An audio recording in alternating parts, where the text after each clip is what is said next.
Y así se puso a estudiar perfumes y los secretos de su fabricación, destilando aceites fuertemente aromatizados y quemando gomas olorosas de Oriente. Comprobó que no había estado de ánimo en el cerebro que no tuviera su contrapartida en la vida sensitiva y se dispuso a descubrir sus verdaderas relaciones, preguntándose por qué el incienso nos hace místicos, el ámbar gris levanta nuestras pasiones y las violetas traen a nuestra memoria romances muertos, porque el almizcle perturba el cerebro y el champaca aviva la imaginación. Buscó a menudo elaborar una psicología real de los perfumes y calcular la diferencia e influencias de las raíces de dulce olor y de las flores cargadas de polen perfumado o de los bálsamos aromáticos de las maderas oscuras y fragantes del espicarando que hacen enfermar de la ovenia que vuelve locos a los hombres y el del aloe, del que se dice que sirve para ahuyentar la melancolía del alma.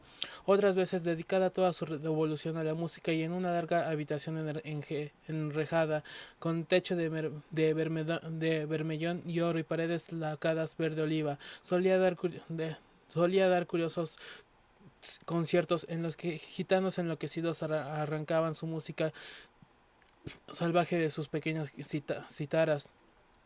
Graves tunecinos con mantos amarillos pulsaban las tensas cuerdas de monstruosos laúdes, mientras negros gesteros golpeaban con monotonía sobre tambores de cobre y sentados en cuchillas sobre alfombras escarlatas, delgados indios con turbantes soplaban largas flautas de caña de bronce para encantar o fingir que encantaban grandes serpientes encapuchadas y horribles víboras con cuernos. Los ásperos intervalos y agudas discordancias de música barbárica le estremecían a veces cuando la gracia de Schubert, las hermosas trizas de Chopin o las potentes armonías de Beethoven mismo se deslizaban descuidadamente en sus oídos. Coleccionó de todas las partes del mundo de los más extraños instrumentos que pudo encontrar, incluso en las tumbas de los pueblos extinguidos o entre las pocas tribus salvajes que han sobrevivido al contacto con las civilizaciones occidentales, y le gustaba tocarlos y probarlos. Poseía misteriosos furuparis de los indios del Río Negro que a las mujeres les está prohibido mirar y que ni siquiera los jóvenes pueden ver hasta después de haber nacido o sometidos alguna al ayuno y la flagelación, y los jarros de arcilla de los peruanos Perú de los peruanos que producen agudos chillidos de pájaros y flautas hechas con huesos humanos como las que Alfonso del Valle oyó en Chile, y los oronos japes verdes encontrados cerca de Cusco y que producen una nota de singular dulzura. Tenía calabazas pintadas llenas de guijarros que redoblaban cuando se les sacudía al largo clarín de los mexicanos con J, maldito seas Oscar Wilde, en el cual el instrumentista no sopla, sino que debe inhalar el aire de él. Él es el espero ture de las tribus amazónicas que tocan los centinelas que se pasan todo el día sentados en altos árboles y que se oyen, algunos según se dice, desde una distancia de 3 leguas. El teponazili, que tiene dos lenguas vibrantes de madera y que se pulsa con unos bostoncillos untados de una goma elástica que se obtiene del jugo lechoso de algunas plantas de yolk, campanas de los aztecas que se cuelgan en racimos como las uvas y un gran tambor cilíndrico cubierto con pieles de grandes serpientes como el que vio Bernal Díaz cuando entró con Cortés en el templo mexicano y cuyo sonido doliente ha descrito de manera tan viva. El carácter fantástico de esos instrumentos le fascinaban y encontraban un curioso placer en pensar en que el arte, como la naturaleza, tiene sus monstruos objetos de forma bestial con voces horribles. Transcurrió algún tiempo, sin embargo, se aburrió de ellos y fue a sentarse en su palco de la ópera, unas veces solo, otras con Lord Henry, para escuchar con un rapto de placer el Tam Bowser viendo en la obertura de esta gran obra de arte una presentación de la tragedia de su propia alma. En una ocasión se dedicó al estudio de las joyas y pareció en el baile de disfraces vestido de Anne de Joyeuse, almirante de Francia, con un traje cubierto con 560 perlas. Esta afición le dominó varios años y en realidad puede decirse que nunca la abandonó. Con frecuencia se pasaba un día entero ordenando y desordenando las piedras variadas que había coleccionado, como el crisoberilo verde oliva, que se vuelve rojo rojo o la luz de de la lámpara, la simofana veteada de plata, el periodo de color alfonsigo, los topacios rosados y amarillos, los rubíes de rabioso escarlata con centellantes estrellas de cuatro rayos, los cinámomos rojo de fuego, las espinelas naranjas y violetas y los amatistas con estratos alterados de rubí y zafiro. Adoraba el rojo dorado de la piedra solar y la blancura perlina de la piedra lunar, así como el quebrado arco iris del ópalo lechoso. Se trajo de Ámsterdam tres esmeraldas de extraordinario tamaño y riqueza de color, y tenía una turquesa de la Bellier, noche que era la evidencia que todos los expertos. Descubrió también maravillosas historias acerca de las joyas. En la Clericalis Disciplina de Alfonso se mencionaba una serpiente con ojos de Jacinto Real, y en la romántica historia de Alejandro, el conquistador de Masia, se encuentra que encontró en el valle de Jordán serpientes con collares de auténticas esmeraldas sobre sus lomos. Filóstrato nos dice que había una gema en el cerebro del dragón, y que si viendo unas letras de oro y un vestido de escarlata, el monstruo podía ser vencido en un mágico sueño y morir. Según el gran alquimista Pierre de Moniface, el diamante hacía al hombre invisible, y el ágata de la India le volvía elocuente. La cornalina apaciguaba la cólera, el jacinto provocaba el sueño, y la amatista disipaba los vapores del vino. El granate ahuyentaba a los demonios, y el Hidropicus desposeía la luna de su color. La selenita crecía y decrecía con la luna, y el Meloceus, que desgracia a los ladrones, solamente podía ser empañado con la sangre del cabrito. Leonardo da Millas había visto una piedra blanca extraída del cerebro de un sapo recién muerto, que constituía un antídoto seguro contra el veneno. El besoar, que se encontró en el corazón de un ciervo arábigo, poseía el hechizo de poder curar la peste. En los nidos de unos pájaros de Arabia, decía Demócrito, se encontraba con unas piedras maravillosas que protegía del peligro del fuego a quien las llevase. El rey de Ceilán paseó a caballo por toda la ciudad, llevando un gran rubí en la mano. En la ceremonia de la coronación, las puertas del palacio del preste Juan estaban hechos de sardonice, con el cuerno de una serpiente incrustado, para que no pudiera entrar ningún hombre que llevara veneno. Sobre el frontón había dos manzanas de oro que contenían dos rubíes, de modo que el oro pudiera brillar de día y los rubíes de noche. En una extraña novela de Lodge, una Margarita de América, se contaba que en la cámara de la reina se podía ver todas las damas castas del mundo agastadas en plata, mirando a través de preciosos espejos de crisolita, rubíes, zafiros, verdes, esmeraldas. Marco Palo Marco Polo había visto a los habitantes de Zimpango colocar perlas rosadas en las bocas de los muertos. Un monstruo de mar se enamoró de la perla que el buzo llevaba el rey Peroces, y habiendo matado al ladrón, lloró su pérdida durante 7 lunas. Cuando los unos atrajeron al rey hacia un precipicio, este dio sus tremendos saltos. Recopió cuenta la historia y nunca le encontraron, aunque el emperador Anastasio ofreció 500 toneladas de piezas de oro por él. El rey de Malabar mostró a cierto veneciano un rosario de 304 perlas, una por cada dios que adoraba. Cuando el duque de Valentinois, hijo de Alejandro X1, sintió al rey Luis X2 de Francia, llevaba el caballo cargado con hojas de oro. Según cuenta Brantome, y su sombrero tenía una doble hilera de rubíes que despedían un gran resplandor. Carlos de Inglaterra montaba a caballo con estribos guarnecidos con 421 diamantes. Ricardo II tenía un traje valorado en 30.000 marcos, cubierto con balajes rubíes. Hall describe a Enrique X3 B3 dirigiéndose a la torre antes de su coronación, vistiendo un jubón recamado de oro, el peto bordado con diamantes y con piedras preciosas, y una gran talí alrededor del cuello con largos balajes. Los favoritos de Jacobo I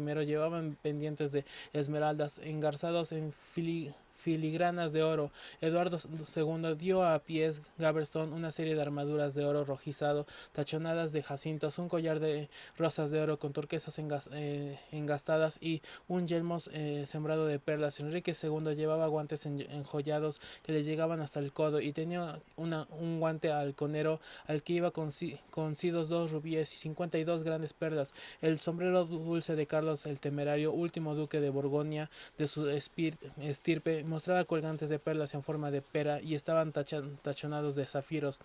Qué vida tan exquisita existió antiguamente, su suntuosidad en su pompa y su adorno. Incluso resultaba maravillosa la lectura de aquellos lujos desaparecidos.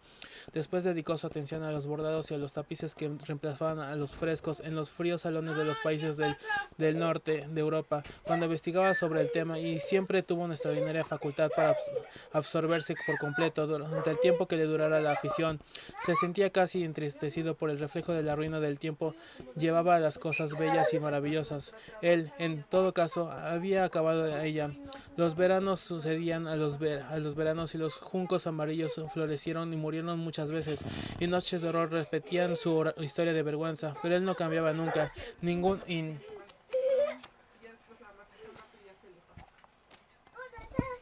Ningún invierno marchitó su rostro marcillo, su pureza de flor. Qué diferencia con las cosas materiales. ¿A dónde iban a parar? ¿Dónde estaba la magnífica vestidura azafranada por la que lucharon los dioses contra los gigantes y que habían confeccionado jóvenes morenas para el placer de Atenea? Donde el inmenso Valerium que Nerón había tenido contra el Coliseo romano, aquella titánica vela de púrpura que representaba el cielo estrellado, en el que Apolo conducía su carro tirado por blancos corceles con riendas doradas, se paraba a contemplar las curiosas servilletas traídas por el sacerdote del sol, sobre las cuales se depositaban todos los confites y viandas necesarias para una fiesta, la mortaja del rey Chilperico con sus 300 abejas de oro, las fantásticas vestiduras que citaban la indignación del obispo de Ponto, en las que estaban representadas leones, panteras, osos, perros, selvas, rocas, cazadores, todo, en realidad lo que un pintor puede copiar de la naturaleza, y el traje que Carlos de Orleans llevó una vez, sobre cuyas mangas estaban bordados unos versos de una canción que empezaba Madame y Sweet Joyeaux, y en la que el acompañamiento musical de las palabras estaba tejido con hilos de oro, y cada nota, de forma cuadrada en aquella época, estaba confeccionada con 4 perlas. Leyó sobre la estancia que prepararon en el palacio de Reims para uso de la reina Juana de Borgoña, y que fue decorada con 1321 loros dorados y blasonados con armas del rey, y 561 mariposas cuyas alas estaban adornadas de manera similar con las armas de la reina, todo ello de oro. Catalina de Medicis tenía un lecho fúnebre hecho para que ella, en terciopelo negro salpicado de medias lunas y soles, le continuara. Las cortinas eran de damasco, con coronas de ramas y guirnaldas recortadas sobre campos de oro y plata, y orladas con bordados de perlas. En las paredes de la habitación aparecían en hilera las divisas de la reina en terciopelo negro sobre un tejido de plata.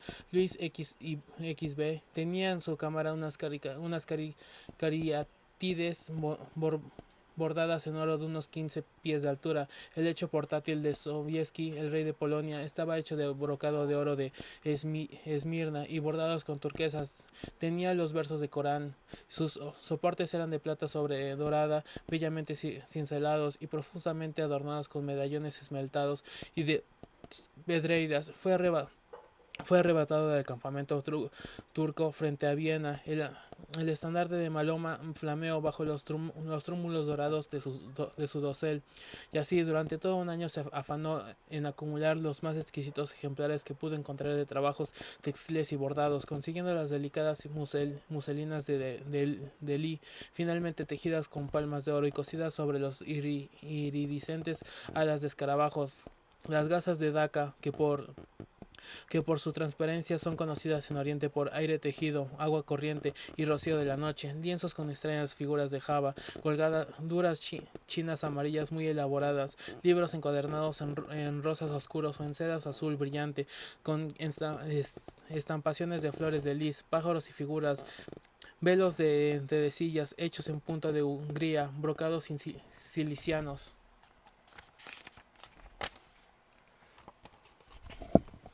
y espesos terciopelos españoles, labores de George con los cantos dorados y fukuzas japonesas en sus tonos oro verdoso y sus pájaros de maravilloso plumaje. Sentía una especial pasión también por las vestiduras eclesiásticas, como en realidad por todo lo relacionado con el servicio de la iglesia. En las largas arcas del cedro se alineaban en la galería oeste de su casa. Había almacenado muchas extrañas y preciosas muestras de lo que en realidad el atuendo hablando de la prometida de Cristo, que tiene que llevar púrpura y joyas y finos lienzos para poder esconder el pálido y mar- macerado cuerpo, consumido por los sufrimientos buscados por ella misma, herido por los dolores infligidos, poseía una magnífica capa de seda carmesí y damasco de hilo de oro, adornado con un modelo repetido de granadas doradas, colocadas sobre unas flores de 6 pétalos, cada una de cuyas puntas era una piña incrustada de perlas.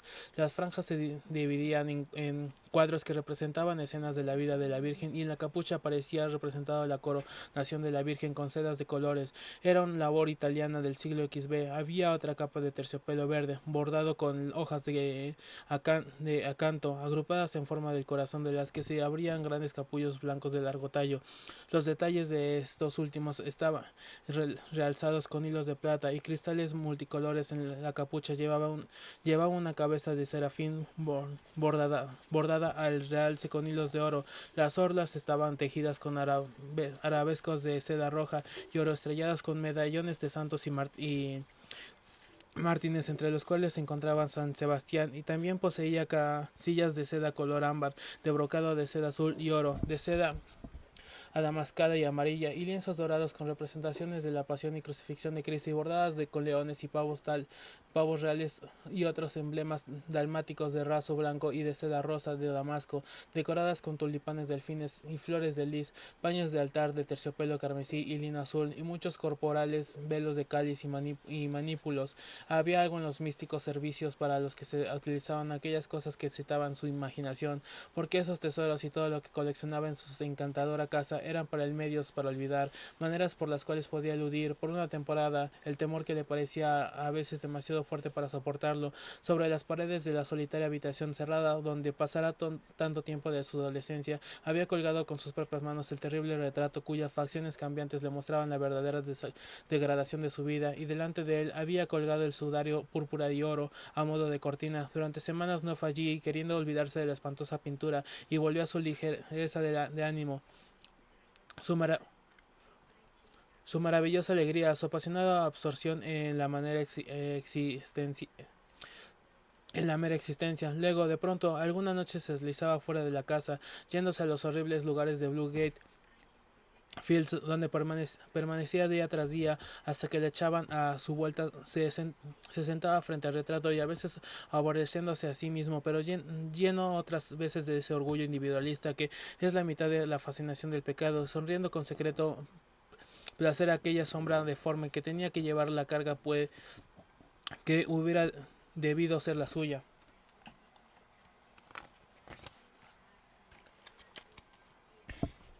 Al cabo de pocos años no podía soportar pasar mucho tiempo fuera de Inglaterra, y se desprendió de la villa que compraría en Trouville con Lord Henry, así como de la casita de paredes blancas de Argel, además donde más de una vez pasaron el invierno. Le disgustaba la idea de estar separado del retrato, que formaba tanta parte de su vida, y temía también que durante su ausencia alguien pudiera tener acceso a la habitación. A pesar de las barras forjadas que hizo colocar delante de la puerta, estaba completamente convencido de que el cuadro no diría a nadie nada. Cierto que el retrato, bajo toda la repugnancia y fealdad de la cara, conservaba aún un notable parecido con él, pero que podrían descubrir en aquello. Se reirían de cualquiera que intentara insultarle. Él no lo había pintado, que tenía el que ver con un aquel vil y vergonzoso semblante, aunque él lo contara. ¿Quién iba a creerle? Sin embargo, estaba asustado. A veces, cuando se encontraba en su soberbia casa de Nottingham, Hampshire, divirtiéndose con los jóvenes elegantes de su clase, a quienes capitaneaba y escandalizaba al condado con el desenfrenado lujo y el magnífico esplendor de su manera de vivir, abandonaba repentinamente a sus invitados y volvía precipitadamente a su casa de Londres para comprobar que la puerta no había sido forzada y que el cuadro seguía allí. ¿Qué ocurriría si lo robaban? Aquel solo pensamiento le hablaba de horror. Seguramente el mundo conocería entonces su secreto. Quizás el mundo lo sospechaba ya, porque aunque fascinaba a muchos, no eran pocos los que desconfiaban de él. Casi llegó a ser rechazado en un club del West End, al cual podía pertenecer sin duda por su alcurnia y posición social, y se decía que era una ocasión en que un amigo le llevó al salón de fumar de Churchill, de el buque de Berwick y otros caballeros se levantaron de manera ostentosa y salieron de la estancia. Después de que cumplió los 25 años, corriendo curiosas historias sobre él, se rumoreaba que él había sido visto disputado con marineros extranjeros en algún tabernucho de lugares apartados de Whitechapel, y que tenía tratos con ladrones y falsificadores de moneda, y que conocían los misterios de su oficio. Sus extraordinarias ausencias se hicieron notorias, y cuando reapareció en sociedad, los hombres cuchicheaban por los rincones, o pasaban delante de despreciativos, o le lanzaban frías miradas penetrantes, como si estuviese decididos a descubrir su secreto.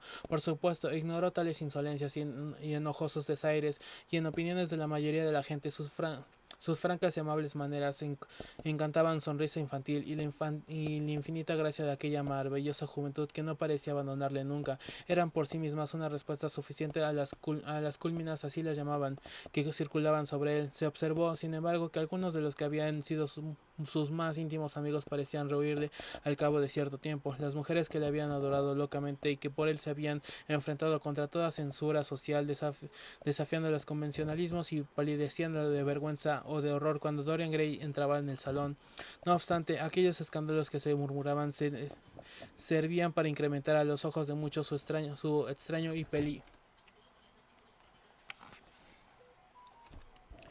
peligroso encanto. Su cuantiosa riqueza fue un claro elemento de seguridad. La sociedad, por lo menos la sociedad civilizada, no está nunca dispuesta a creer lo que se puede decir en detrimento de aquellos que reúnen riqueza y fascinación.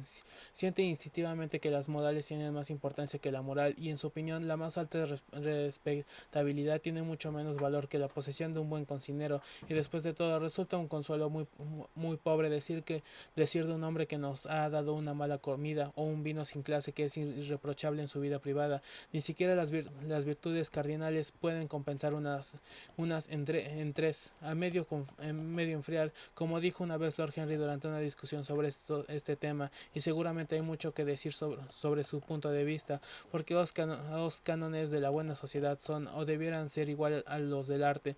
La forma es absolutamente esencial en ellos, podrían tener la dignidad de una ceremonia, así como su realidad, y podrían combinar el insincero carácter de una obra romántica con el ingenio y la belleza que hacen tales obras tan deliciosas para nosotros. Es tan terrible la insinceridad. Creo que no, es sencillamente un método por el cual debemos multiplicar nuestras personalidades. Esa era, de todas formas, la opinión de Dorian Gray. Solía asombrarse de la psicología superficial de aquellos que conciben el ego en un hombre como algo simple, permanecen digno de confianza y de una única esencia.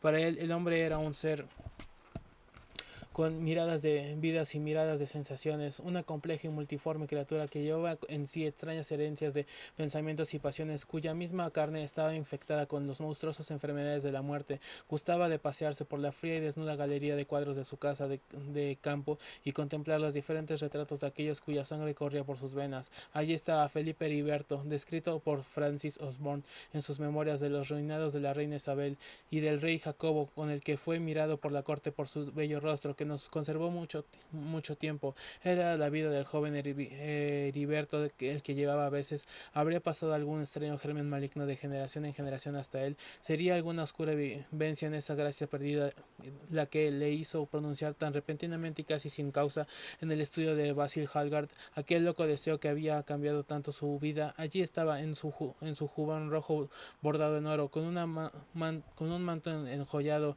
gorguera y puños ribeteados de oro. Sir Anthony Shard, con su armadura plata y negras a sus pies. ¿Cuál había sido el legado de aquel hombre?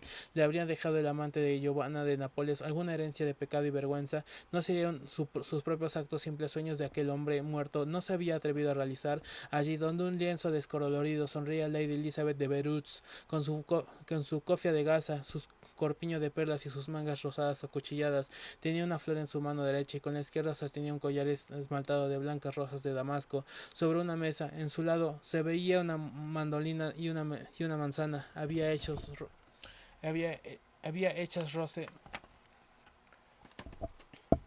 rosetas verdes sobre sus zapatitos puntiagudos. Él conocía su vida y las extrañas historias que se encontraban de sus amantes. Poseía algo del temperamento de ella. Aquellos ojos almendrados de pesados párpados parecían mirarle con curiosidad. ¿Y qué decir de George Wilhout, con su peluca empolvada y sus fantásticos lunares postizos? Qué diabólico parecía. Su rostro era atezado y melancólico, y los sensuales los labios parecían torcerse con desdén. Delicados encajes caían sobre sus sudas y amarillentas manos sobrecargadas de anillos. Había sido uno de los perímetros del siglo XB3 y el amigo en su juventud de Lord Ferras, y aquel segundo Lord Beckenham, el compañero del príncipe regente en sus días más alocados y uno de los testigos de su matrimonio secreto con Mistress Fitzherbert. Qué qué orgulloso y atractivo era, con sus rizos castaños y su insolente actitud. Qué pasión le habría legado. Un mundo le había considerado un infame. Él marcaba la pauta de las orgías de Carlton House. La estrella de la jarretera resplandecía sobre su pecho. Al lado del suyo colgaba el retrato de su esposa, una pálida mujer de labios legados, vestida de negro. También su sangre corría por sus venas. Qué curioso parecía todo. Y su madre, con su rostro de Lady Hamilton y sus labios húmedos como el de vino. Él sabía lo que heredó de ella. Heredó su belleza y su pasión por la belleza de los demás. Le reía en su holgado vestido de bacante. Tenía hojas de parra entre sus cabellos. Se derrumbaba la púrpura de la copa que sostenía. La encarnación de la pintura había empalidecido por los ojos eran aún maravillosos en su profundidad y brillante color. Parecían seguirle donde quiera que fuese. Sin embargo, tenemos antepasados en literatura tanto como en la propia estirpe, muchos de ellos quizás más cercanos en estilo y tempranamente que ejercen sobre nosotros una influencia más completamente consciente. Había ocasiones en que a Dorian Gray le parecía toda la historia era simplemente el relato de su propia vida, no tal como la había vivido en actos y circunstancias, sino como su imaginación la había creado para él, como había sido en su cerebro y en sus pasiones. Sentía que había conocido a todas aquellas extrañas y terribles figuras que habían pasado por el escenario del mundo, siendo tan maravilloso el pecado y la maldad tan llena de sutileza. Se figuraba que unos misteriosos caminos de las vidas de que no habían sido la suya. El héroe de las maravillosas novelas que tanto influyera en su vida había conocido en sí mismo aquellas curiosas fantasías. En el capítulo séptimo cuenta que se sentó coronado de laurel para que el rayo no le hiera, como Tiberio, en un jardín de Capri, leyendo los atrevidos libros de Elefantina, mientras enanos y pavos reales se cotoneaban a su alrededor y al flautista se burlaron del turiferario, y como Calígula se había embriagado con jinetes de camisas verdes en los establos y había cenado en un pesebre de marfil con un caballo de frontal enjollado, y dominicano había vagado por un corredor empanelado con espejos de mármol, mirando en derredor con ojos espantosos el reflejo de la daga que iba a poner fin a su vida, enfermo de ese terrible modium vitae que le sobreviene a todos aquellos quienes la vida no ha negado nada. Ya había escudriñado a través de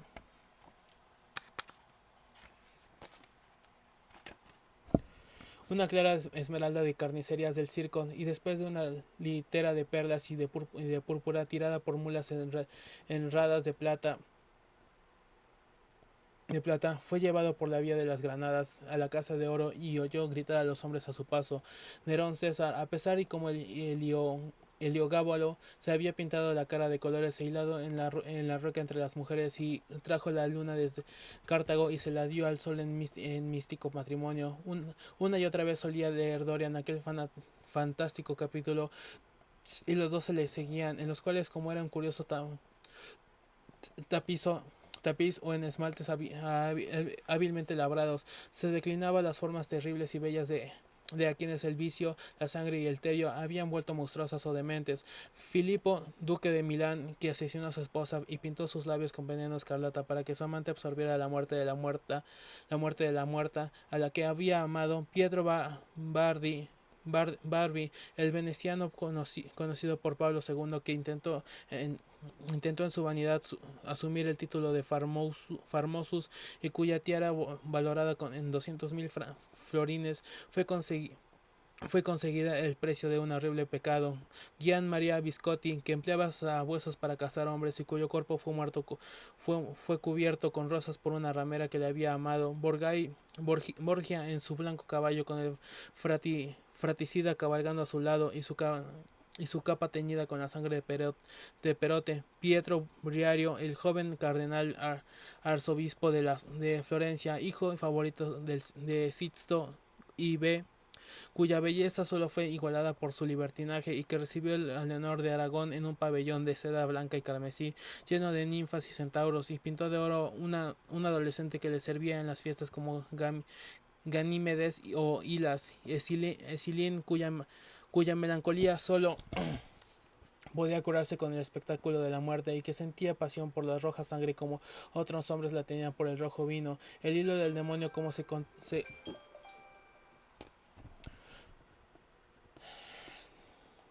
contaba, que hizo trampas a su padre cuando se jugaban los dados su propia alma.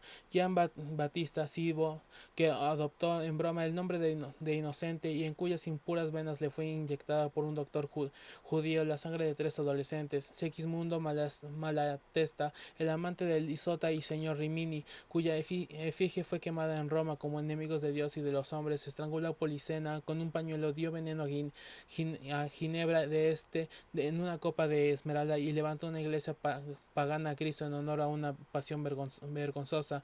Carlos B. que había adorado tan locamente a la mujer de su hermano, a quien un leproso le advirtió de la locura que iba a caer y cuyo cerebro enfermizo y extraño solo podía ser aliviado por naipes sarraceros pintados con imágenes de amor, la muerte y la locura, con un jubón historiado, su sombrero con prederías y sus rizos como el encanto Grifoneto, Buglioli, que asesinó a Astorre con su prometida, y Simoneto con su paje, cuyo donaire era tal que cuando yacía muerto en la plaza amarilla de Perusa, los que le habían oído no pudieron por menos de llorar, y Atlanta, que le había maldecido, le bendijo. Todos ellos tenían una horrible fascinación, los veía de noche y turbaban su imaginación durante el día.